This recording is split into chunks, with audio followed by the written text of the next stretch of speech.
大家好，相信原本報咗今年考皇家音樂學院術科考試嘅考生同家長都知道，今年喺香港嘅所有術科考試都取消咗，即係冇得考。喺未知幾時會有得考翻傳統面對面嘅 practical grade 嘅時候呢，皇家音樂學院亦推出咗遙距應考，以演奏為主嘅 performance grade。相信唔少考生已經練緊第4首歌，同埋籌備緊拍片大計啦。其實 performance grade 喺英國本土已經喺9月28號至10月5號接受咗報名，報咗名就可以連隨交片，即使想遲啲交呢，都唔遲得過11月7號㗎。咁所以如果參考英國嘅時間表，即係話就差唔多要預備好交片㗎啦喎。所以雖然我哋未知香港幾時有得報，但係既然宣佈咗年底前有得報呢，咁時辰都就快到啦。況且都蹉跎咗咁多歲月同光陰，各位考生都不妨加緊準備，一有得報就嗱嗱聲交片，以免夜長夢多啊！同埋完成咗一件事就可以專心向下一個里程碑進發啦。但係喺衝去拍片之前呢，我哋都想同大家深入少少了解幾樣嘢先，唔可以唔知㗎。第一係 performance grade 係啲乜嚟呢？係咪淨係加一首自選歌咁簡單，定係對考生有唔同嘅要求嘅呢？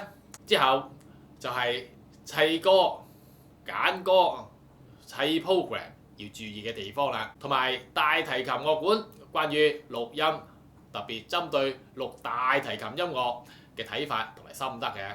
先講翻 performance grade， 正如皇家音樂學院所講呢，緣起就唔係因為新冠病毒引起嘅停考，而係早一年就已經開始部署㗎啦。所以並唔係一個暫時嘅措施，而係希望俾唔同長處同埋需要嘅考生有一個長遠並行同埋可以交替嘅選項。事實上呢，皇家音樂學院都鼓勵考生喺唔同嘅學習階段2個試都考下㗎，視乎學生嘅需要咁啦。例如3級嘅時候就考 practical，4 級嘅時候又轉下 performance grade，5 級又考翻 practical 咁咧。好簡單咁講，傳統嘅 practical grade 等級術科考試有6個部分，包括3首歌、3個 supporting test， 即係 scales and arpeggios、sight reading 同埋 oral。而遙距考試嘅 performance grade 就係考4首歌。咁兩種考試嘅性質同要求係真係唔同㗎。Practical grade 係一個即場嘅考試，由考官主導。考嘅範疇因為有3個 supporting test 咧，真係夠晒全面。考到學生嘅 all-round musicianship， 考生可以揀拉歌先，或者拉 scale 先。歌咧又可以中意拉邊首先都得㗎。其餘嘅嘢跟住考官問嘅去答、去拉、去唱就得㗎啦。每個部分考官會逐一評核，最後咧就俾咗一個總分。至於 performance grade 咧，除咗係交片應考同埋多加一首自選曲目，一共4首歌之外咧，其實成件事係要好似考生自己主理一個小型音樂會咁。當然事先係要諗過度過，想俾一個點樣嘅節目俾觀眾啦。所以揀咩歌同埋點樣將幾首歌放埋一齊都係重要嘅。呢一點呢，其實都係考老師嘅。但係去到演出嘅錄影，始終都係考生自己去主導成個過程。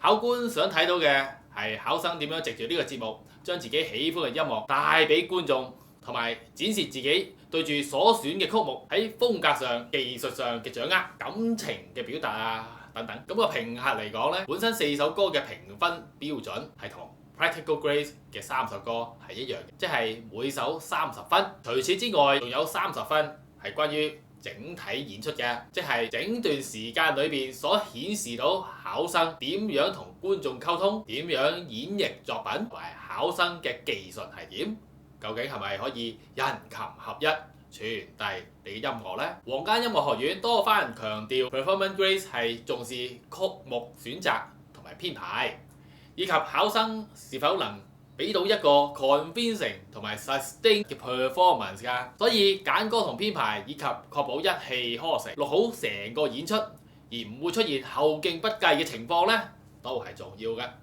因為考試片係唔可以剪接同埋做後期㗎，而錄音並唔係一件簡單嘅事，俾你錄無限次都唔一定每一剔都好過上一剔㗎喎。對住考官現場拉奏固然會緊張啦，但係對住鏡頭可以錄無限次呢，你又知道考官可以翻睇喎，咁其實可能會有追求完美嘅壓力㗎。